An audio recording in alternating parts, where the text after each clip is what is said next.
HY17 see a recovery of both growth and market returns, something which we have been waiting for the last couple of years. CNBC 18 Sudhir Mukherjee caught up with Madhu Kela, put forth these very questions. Let's hear out both of them.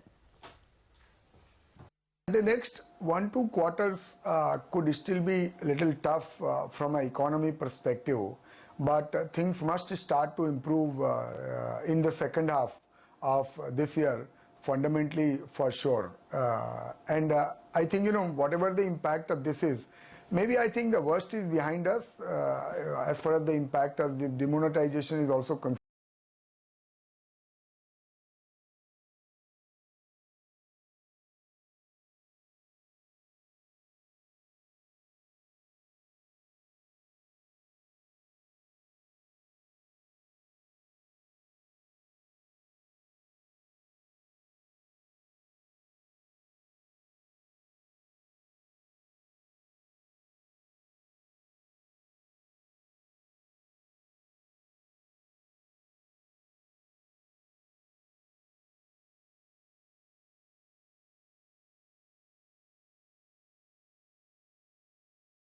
But do you see valuations having adjusted to this problem, or is there absolute downside in prices, you think?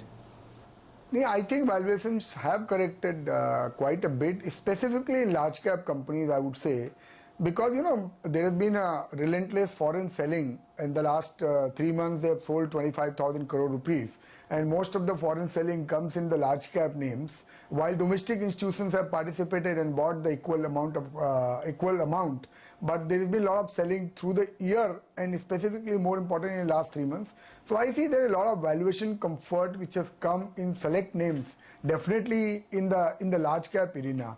I would not make that same comment with that kind of conviction about the mid-cap segment, specifically the companies which are just getting listed. I don't understand, market seems to have completely divided, that lot of these companies which are getting listed are trading at such rich valuation versus very large companies in the same sector being available at much cheaper levels. So there is definitely a disconnect in the market, but in the large cap side, you are right, things have corrected quite a bit and they are looking attractive from an investment perspective.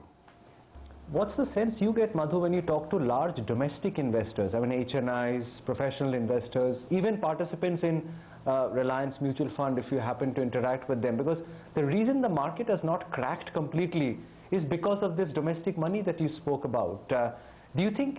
Do you see that as a comfort, the fact that they're wading through these periods of pain without panicking? Or do you see it as a risk that if this continues, this foreign selling, and results are bad in January, it is possible that even from the domestic side, we might see some selling? Udin bhai, that doesn't look the case, to be honest with you, because of 2-3 reasons. And the reason one is that, still, let's say you have a $2 trillion economy with 10-11% financial saving. So you are still talking of $200 billion of financial saving, leave alone the physical saving, we are not talking about it. So I'm saying when you have that kind of resource to be deployed every year and that is going to rise, where is the alternate opportunity? Specifically after the demonetization, clearly real estate has become challenging. Interest rate, today the term deposit rate in State Bank of India is lower than a lot of saving bank account rate with a couple of banks which are offering. So, and debt funds have done quite a bit in last 2 years. People have made a lot of money. Gold, what the situation is. So where do you put the money? So I think the domestic money, what we are seeing, in my view, it can only accelerate that. If at all there is a decline, I think there are a lot of seasoned investors and people who have missed the bus and who have not participated actually in equity. I would say more money will come. So I'm not worried about domestic redemption.